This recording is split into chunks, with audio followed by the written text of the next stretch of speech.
también ustedes. Muy agradecida con el Señor por esta oportunidad y siempre que tengamos oportunidad de compartir del Señor, no solo cuando tenemos un micrófono, en su lugar de trabajo, en una cola de gasolina, que ya hay bastante tiempo, o en cualquier otro entorno. Es un privilegio cuando podemos tomar ese tiempo y Dios nos usa para llevar un mensaje de fe, de esperanza a las personas que nos rodean. Y bueno, hoy es un día muy especial en Venezuela. Ahora que estamos tan globalizados, me he dado cuenta que el Día de las Madres no se celebra la misma fecha en todas partes. Pero hoy es nuestro Día de las Madres aquí en Venezuela. Una felicitación, es un día muy especial desde dos puntos de vista. Porque si usted no es madre, es un tiempo para dar gracias por la madre que tiene o que tuvo, es la oportunidad que tuvo. Y si usted es madre, eso es yo creo que yo describo lo que le pasa a muchas madres. Obviamente estamos felices, estamos dichosas, estamos agradecidas, pero cuando se habla tanto de la maternidad, nosotros nos hacemos también muchas preguntas. Yo creo que no hay madre que no se pregunte con cierta regularidad, ¿será que lo estoy haciendo bien? De mucha reflexión, de mucho evaluarnos y de querer hacerlo mejor. Y es muy interesante hablar de ese tema en este tiempo, porque estamos en un tiempo donde, por ejemplo, en muchos países se discute ante proyectos de ley para que ya no se llame madre a las madres y padre a los padres, porque la situación no es solo con las madres, ¿no? Y digamos que esto es como contradictorio, porque estamos tratando de modificar los fundamentos. Ya no es una cosa de elección. Si tú decides no decirle a mamá a tu mamá, es tu decisión. Pero estamos hablando de que sea ley. Y que sea ley significa que entonces si lo hago, estoy rompiendo la ley. Y entonces nos encontramos en un momento como muy contradictorio. Celebramos a las madres, por una parte, y en esos mismos lugares también se está celebrando, quizás no hoy, pero se ha estado celebrando porque por lo general es en el mes de mayo, el Día de la Madre, pero en paralelo está sucediendo esto.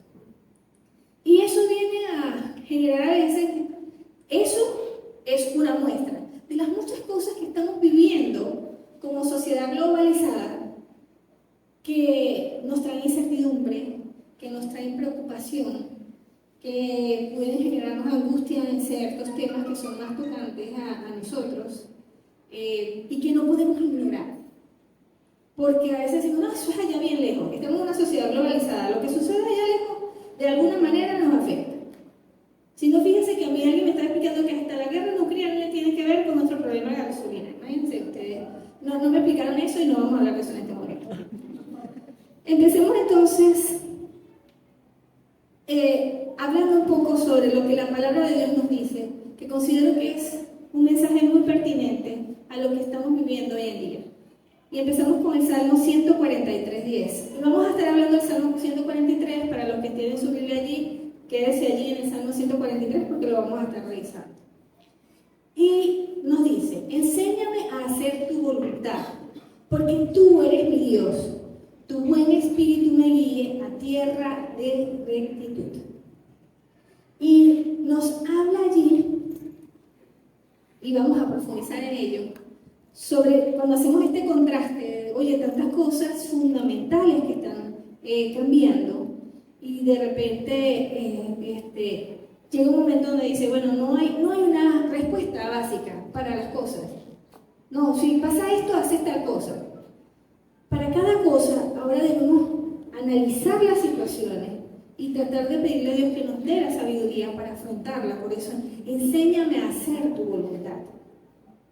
Que pudiera ser distinto para cada quien en cada situación que está viviendo. Pero lo importante aquí es que sea su voluntad.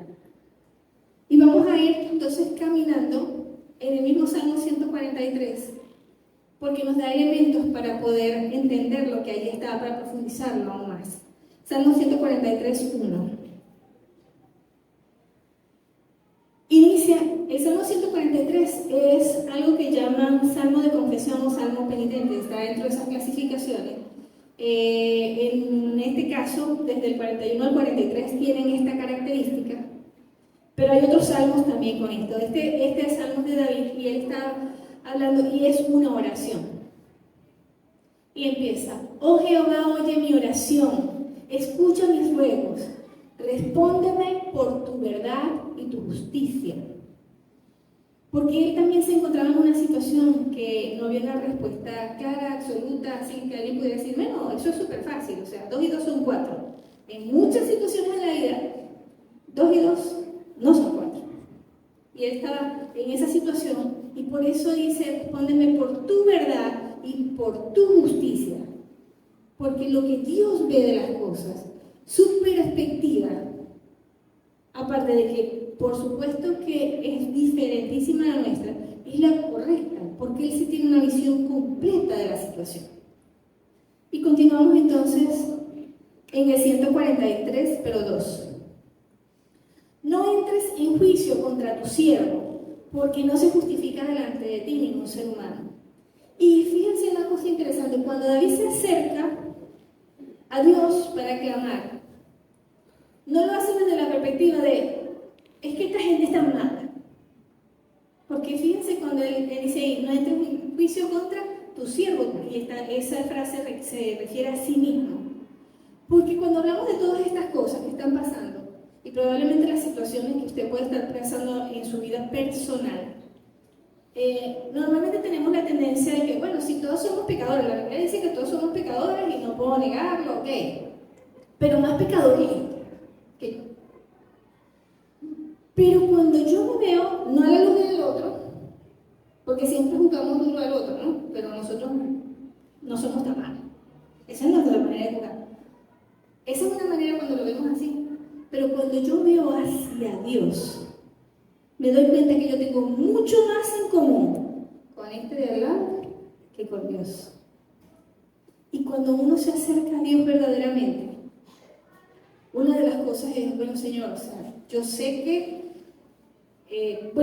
que yo también soy una persona que hace cosas malas, que mi corazón todavía alberga maldad. Y aquí lo que Él le pide es, ten misericordia, o sea, tú me conoces mi capacidad pero para fallar. Y sin embargo, Él no da excusas, no trata de justificarse delante de Dios, sino que le pide que sea el Señor quien tenga misericordia de Él. Y seguimos, Salmo 143, 3 y 4. Y dice, porque ha perseguido el enemigo mi alma, ha postrado en tierra mi vida, me ha hecho habitar en tinieblas como los ya muertos. Y mi espíritu se angustió dentro de mí, está desolado mi corazón. Y esa última frase es muy importante el día de hoy, porque si quizás no le pasa en este momento, lo ha vivido o lamentablemente lo vivirá. Hay situaciones en donde estamos desolados, así nos sentimos. Y fíjense cuando David se acerca a Dios, al principio le dice yo anhelo tu juicio, tu justicia. Y pido que pase de mí mi humanidad tan imperfecta, porque eso es lo que viene diciendo. Y aquí le plantea lo que le está sucediendo. A veces esos enemigos que se plantean en la Biblia no son literalmente en nuestra vida personas, son situaciones, son cosas que están pasando internas, externas, dentro de su familia, dentro de la sociedad, pero igual los hay. Y llegamos a sentir esa desolación en nuestro corazón. Y nos quejamos. Y fíjense lo que dice el Salmo 143, 5. Me acordé de los días antiguos, meditaba en todas tus obras, reflexionaba en las obras de tus manos. Y es muy importante esto, y les explico por qué. Yo creo que a usted le pasa, pero voy a hablar de mí. ¿Sí? Cuando uno pasa por situaciones en las que se siente muy agobiado, y sobre todo donde uno siente que vive injusticia, uno se resiente, uno protesta, uno se queja. Yo digo, la queja es tan desgastante. Porque usted o se queja o hace otra cosa, porque la queja no deja energía para más nada. Y yo he hecho todo eso.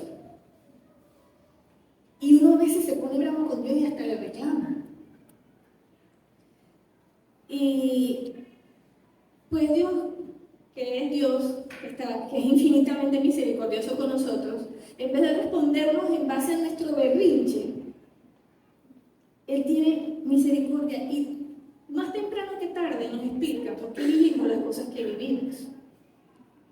Y esa queja no se convierte entonces para nosotros en una vergüenza. Y hablaba el sábado pasado, no este sino el otro de arriba, hablaba con alguien que está muy triste porque ella perdió a sus amigas, a lo que era su círculo de amigas. Y empezamos a hablar de ciertas cosas, de esa dinámica de amistad. Y yo le digo a ella, después de que ella me cuenta las características de la relación de amistad que tenía, digo, ¿tú estás segura que perdiste? Una relación tóxica, una relación donde te explotan, una relación donde te usan, una relación donde tú debes estar para ellos, pero ellos no para ti, eso no es una amistad. Entonces ella no perdió, en realidad ganó. Y eso es algo que es fácil verlo en el otro, pero no es tan fácil verlo cuando somos nosotros. Porque yo le dije a ella, a mí también me tocó vivir unas situaciones así, parecidas a las de ella, no exactamente igual. Y me di cuenta que yo no perdí nada. El Señor me permitió, al estar menos ocupada con personas que realmente no eran mis amigas, yo sí era la de ellas, pero ellas no eran las mías. Ahora, poder tener tiempo para construir relaciones más saludables, entonces no perdí. Pero si uno se queda en la queja, uno sigue convencido de que perdió. Y no se da cuenta de que Dios lo salvó. Muchas veces, y de hecho esto sucede a las personas que hacen inversiones y negocios. Oye, no se me dio el negocio. Perdí esa oportunidad. ¿Estás seguro que perdió? Si Dios está en control, ¿usted está seguro que perdió? Es por eso que la queja es algo de lo que nos tenemos que cuidar y que la conducta más saludable es esta. Me acordé de los días antiguos, meditaba en todas tus obras, reflexionaba en las obras de tus manos. Y vamos a hacer un ejercicio mental. Yo le invito a que usted se acuerde, por lo menos una situación, una.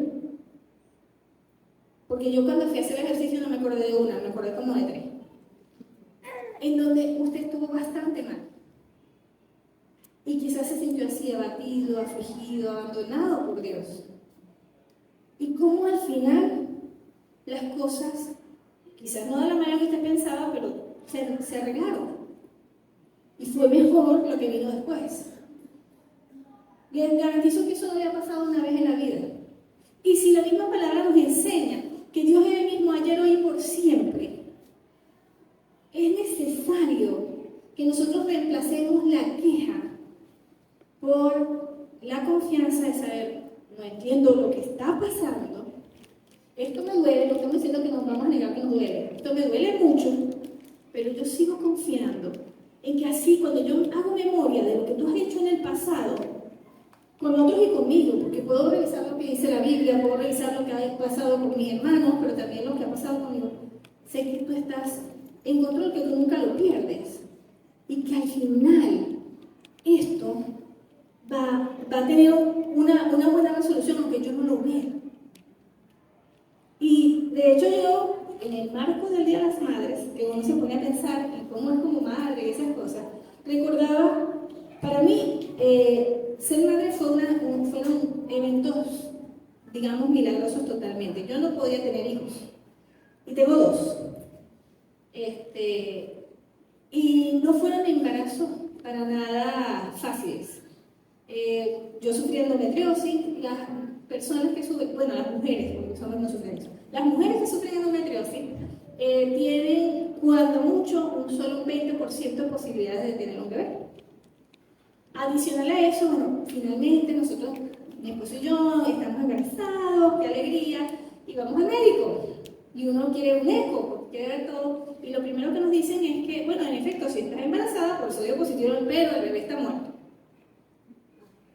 Bueno, esa no es una noticia fácil de recibir. Y lo que uno hace cuando hay una situación médica, un diagnóstico malo, adverso, que no nos gusta, buscamos una segunda opinión, ¿verdad? Y vamos a una segunda opinión y el bebé está muerto en la segunda opinión. Y bueno, fue un tiempo difícil de buscar dirección de Dios porque la recomendación en esos casos siempre es someterse a algo que le llaman un legrado, lo que gente llama por curetaje, porque es peligroso, uno se contamina, todo este cuento, y buscar al Señor en oración para tomar la mejor decisión, porque uno también tiene la preocupación, y si no está muerto y nosotros somos quienes atentamos contra su vida, bueno, el Señor nos dio convicción de no hacerlo, y ese bebé muerto tiene 14 años, y ustedes lo conocen, y es mi hija Valeria.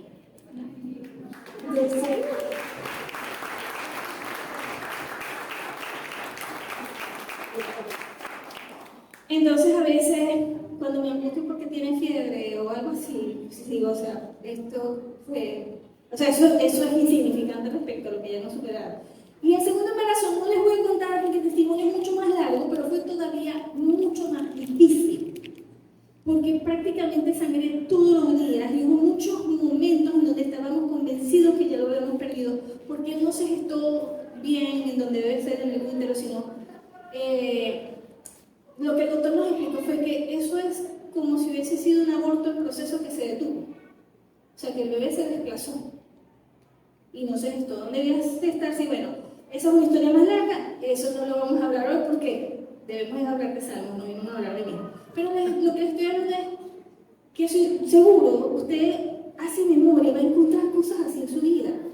Cosas de las que Dios lo guardó, cosas en donde Dios hizo cosas sorprendentes. Y eso tenemos que tenerlo presente para cuando nos sentimos desolados, no vamos a dejar de sentirnos tristes, no crean que eso es así, pero vamos a tener esperanza. Y continuamos entonces en el Salmo 145, pero en el versículo 6, dice: extendí mis manos a ti, mi alma a ti como tierra sedienta, seca. Y vamos a detenernos aquí. Extender las manos, eso para mí es tan simbólico y ustedes tienen que haberlo visto. Porque eso es como la actitud de los bebés. Cuando un bebé está incómodo, no importa si usted tiene hijos o no tiene hijos. Si alguna vez un bebé se identificó con usted y él se sentía mal por algo, él extendió a usted sus manos. Y es algo así como: Señor, cárgame. Me parece tan significativo porque un bebé no puede hacer nada por sí mismo. Y de alguna manera esa es la declaración que uno hace. O sea, sálvame, cárgame y no sé, cuídame tú, porque ya yo no me puedo hacer cargo de mí misma. Dice: mi alma a ti como tierra sedienta.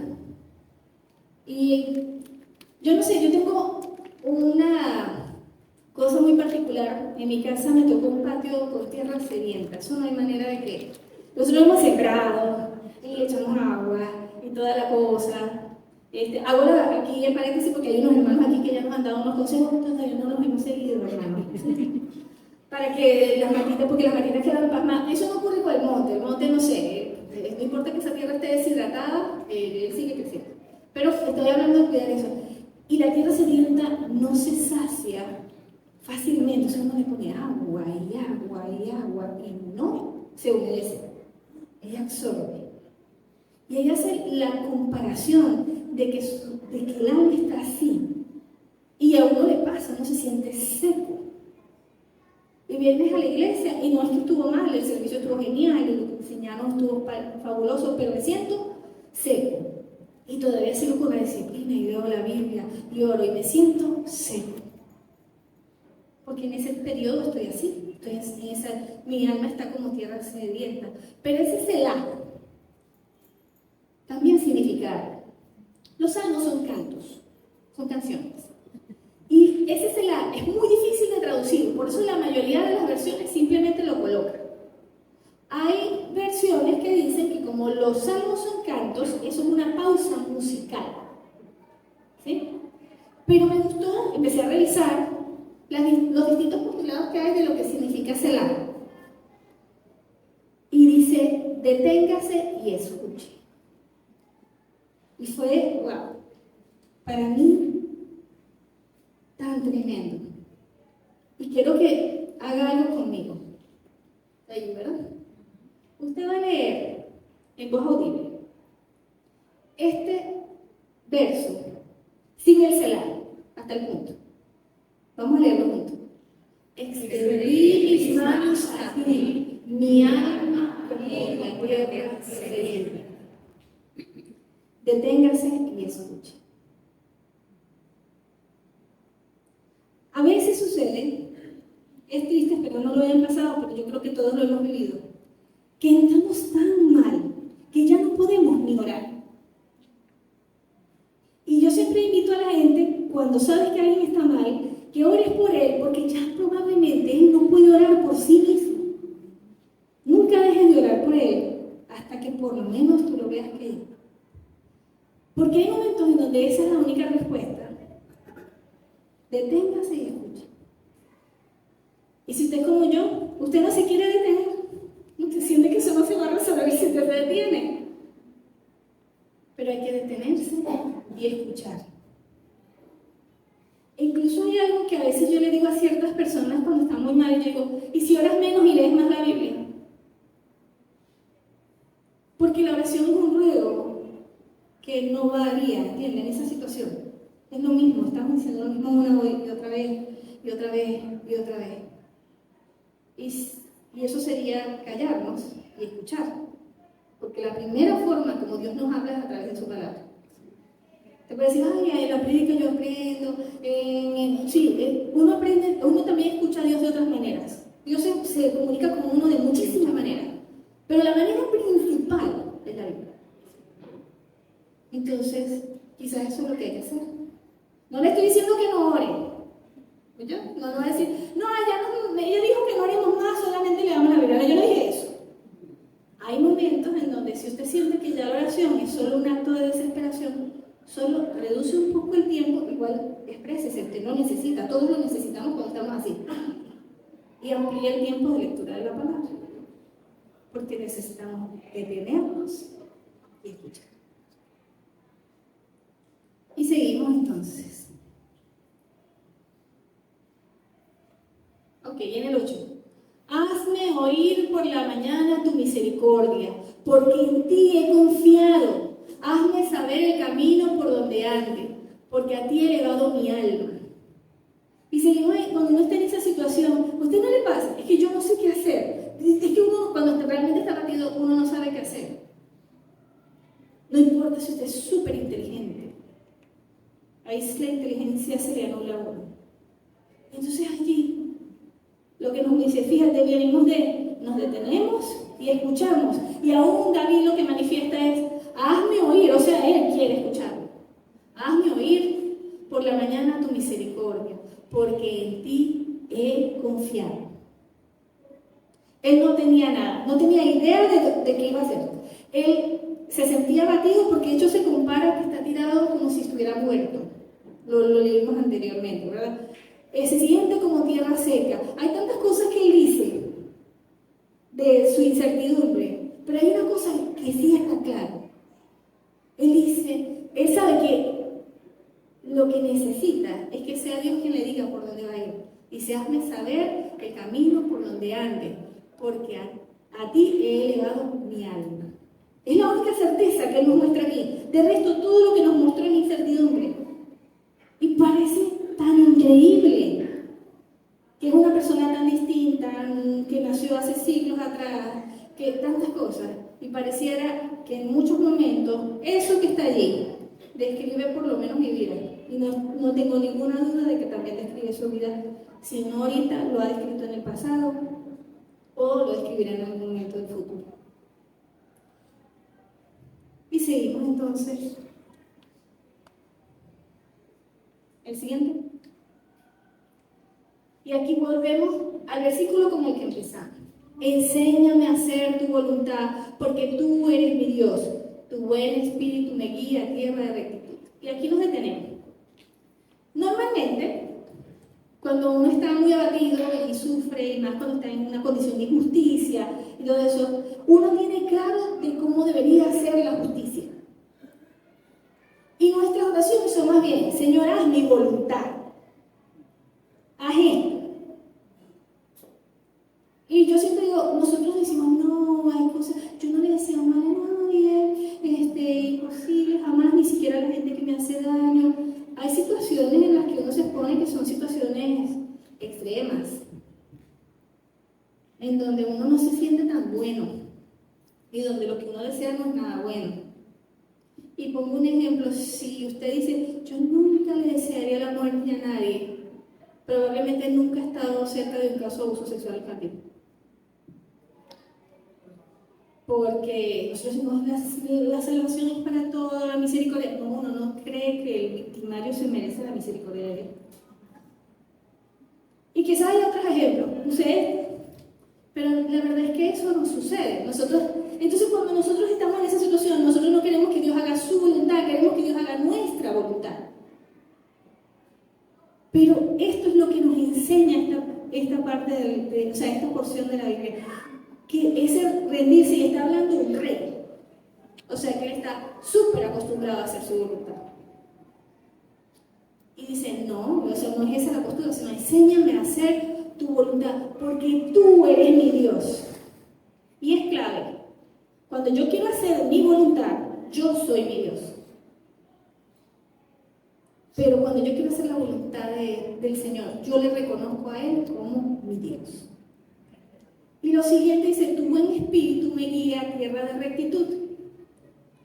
Y es muy interesante, porque hoy en día, tierra de rectitud, yo no creo que sea ya un lugar. Yo les comento por lo menos, yo tengo nosotros somos 5 hermanos y 3 emigraron. Una en particular se fue a Argentina. Ella llegó, y yo creo que como a los 2 o 3 días hubo un apagón. Yo siempre le he hecho broma a ella que emigrar hoy en día es como cambiarse de camarote en el Titanic. No, estamos muriendo. Solo te cambiaste de camarote. Algunas personas emigran porque tienen, digamos, posturas políticas contrarias a la izquierda y se van a un país donde el gobierno es de derecha y pasan un año, hay elecciones y gana la izquierda. Por eso ya no creo que lo que ahí dice tierra de rectitud sea un lugar. Fíjense lo que yo les estaba hablando. Esos anteproyectos de ley de los que les hablaba son de los países que se supone que muestran las mejores condiciones de vida, porque tiene que ver con Europa. Y si uno analiza las situaciones en Europa, yo no lo veo tan chévere, pues, como la gente lo pinta. Pues la gente habla del sueldo mínimo, de cuánto rinde. Digo, pero es que uno no solamente hace mercado, uno tiene una vida más compleja que eso. Así que hay muchos otros factores que hay que considerar. Entonces, por ejemplo, si tú eres madre, te irías a un país donde probablemente, porque los anteproyectos de ley que están discutiéndose tienen alta perspectiva de ser aprobados, donde de repente aquí a un par de años pierdas la custodia de tu hijo o tu hija porque ahora es del Estado. Ven que no es un lugar. No podemos garantizar que un lugar físico, o sea, un lugar geográfico, sea esa tierra de rectitud. Yo creo que hoy en día esa frase de tierra de rectitud tiene más que ver con el entorno que estamos desarrollando. Pero es que el entorno donde yo esté, allí, sí sea el Señor el que esté rigiendo. Y sí lo podemos hacer. Nosotros logramos influenciar nuestro entorno, no solo el de nuestro hogar.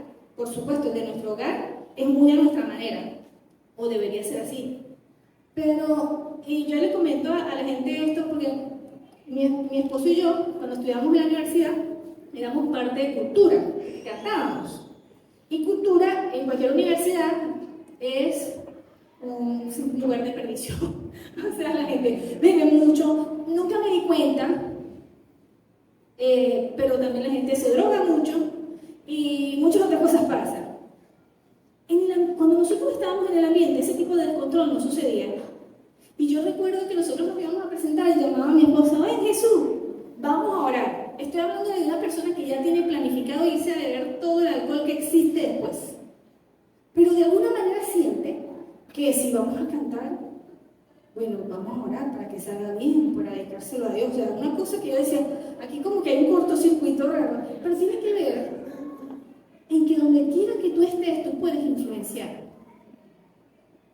En el trabajo, en los estudios, con tus amigos, y debería ser así. Entonces, esa tierra de rectitud es algo que con el favor y la gracia del Señor, primeramente, nosotros podemos generar. Pero ya saben que no se trata de un lugar geográfico. Ojo, claro, no estoy diciendo que estoy en contra de que la gente migre, porque me parece una postura absurda. Hay gente que actúa como si Dios esté en Venezuela y en el resto del planeta Tierra no. Yo considero que usted va a tener éxito si usted desea irse. Va a tener éxito migrando si se va bajo la voluntad de Dios. ¿Listo? Pero eso no lo sé yo, eso lo sabe usted. Y no le va a ir bien allá o aquí si usted se sale de la voluntad de Dios. Pero eso es algo muy personal, usted tiene que buscar la voluntad de Dios. Entonces, no dije que está malo, no es malo emigrar. Claro, entre hermanos nos hacemos bullying, es más duro. A ella sí les he hecho broma, pero nunca les he dicho que Dios los abandonó, por supuesto. Sino que les he hecho broma así con lo del camarote del Titanic, porque de hecho hasta mi hermano está en África y en diciembre hicieron cola por la gasolina. Imagínense. Entonces, por eso hablaba de que no es un lugar, no es un lugar. Ahora, sin embargo, fíjense, queremos estar en tierra de rectitud. Hablamos de una serie de cosas que no son características naturales nuestras. ¿Sí? Que sea tu voluntad y no la mía, poder regirnos por lo que Dios nos dice. Y cuando hablábamos, o sea, yo me comparo con Dios y estoy sumamente lejos. Me comparo con esa persona, voy a señalar para acá que no hay nadie, por acá. Me comparo con esa persona que siento que es malo, sobre todo si me está perjudicando a mí, y me parezco mucho a él. Ahora, ¿dónde viene la diferencia? El Señor hace una diferencia. Y está en Romanos 3, 21 al 24.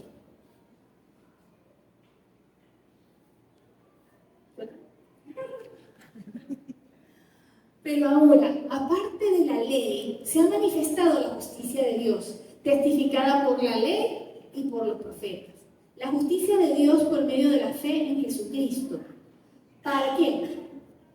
Para todos los que creen en Él, porque no hay diferencia. Eso es lo que a nosotros nos permite decir, sí tengo acceso a eso, sí es posible que yo pase por el medio de la prueba sin quejarme. No estoy diciendo que usted no va a decir que le duele, si le duele, le duele, pero la queja es diferente. La queja es una postura súper negativa que es como que usted deja de ver todo lo que pudiera haber bueno y siempre hay algo bueno. Incluso usted me dice, es que hemos tocado fondo, qué bueno, entonces ya podemos ir para arriba porque más para abajo no podemos ir. ¿Sí? Entonces, es poder ver eso y viene por medio de la fe en Jesucristo para todos los que en Él creen. Y dice, por si usted dice, no, es que eso es para otra gente que es como más santo, más especial, dice, porque no hay diferencia. Y en las congregaciones hay personas que tienden a tener un paradigma errado, eso no es lo que se enseña aquí. Como que, por ejemplo, los que cantan están más cerca de Dios, o como una especie de algo especial. El pastor es más santo y Dios lo escucha mejor. No hay diferencia. ¿Saben cuál es la clave? Que cada quien sirve según cómo fue llamado. Pero delante de los ojos de Dios no hay diferencia. Y puesto esto en perspectiva, quiero que cerremos este tiempo con una oración. Pero aunque yo voy a dirigir la oración, quiero que esa oración sea personalizada. Yo quiero que usted traiga a memoria lo que le afecta hoy. Ya habíamos hecho memoria cosas que usted superó, pero que le afecta hoy. Y vamos a orar, pero con la palabra, declarando lo que la palabra dice sobre esta situación. Querido Señor, delante de tu presencia unimos. Tú conoces nuestro corazón y aunque no somos dignos, nos permite, Señor, ser llamados hijos tuyos a través de la fe, a través de lo que Jesucristo hizo. Te pedimos, Señor, enséñanos a hacer tu voluntad, porque tú eres nuestro Dios. Que tu buen espíritu nos lleve por un camino recto. Por tu nombre, oh Dios, me vivificarás, Por tu justicia sacarás mi alma de la angustia, y por tu misericordia disiparás a mis amigos y destruirás a todos los adversarios de mi alma, porque yo soy tu siervo.